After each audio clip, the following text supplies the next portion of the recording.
నవీన్ యాదవ్ను గాని కాంగ్రెస్ పార్టీని గాని తిట్టడమే పనిగా పెట్టుకున్నారు. మీకు దమ్ముంటే మీరు ఏం డెవలప్ చేసిరో వచ్చి చెప్పుకోండి. అంతేగాని తప్పుడు ప్రచారాలు చేసి తప్పుడు వీడియోలు పెట్టి తప్పుడు పత్రికా ప్రకటనలు చేయడం మూలంగా మీ యొక్క క్యారెక్టర్ ఏందో తెలిసిపోతుంది. బీఆర్ఎస్ నాయకులారా, ఈ రోజు మీకు ఓటేస్తే కన్నీళ్ళే మిగులుతాయి తప్ప ప్రజలకేం జరగదు.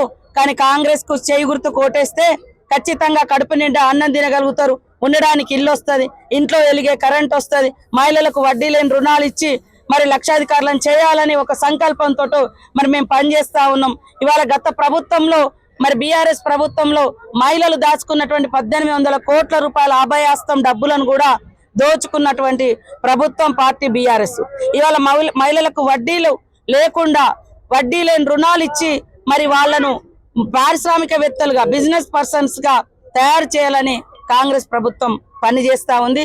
కాబట్టి మహిళలు కూడా ఖచ్చితంగా నవీన్ యాదవ్ వారి యొక్క తమ్ముడుగా, వారి యొక్క బిడ్డగా, వారి యొక్క మనుమడిగా ప్రతి ఇంట్లో మహిళలు దీవిస్తా ఉన్నారు.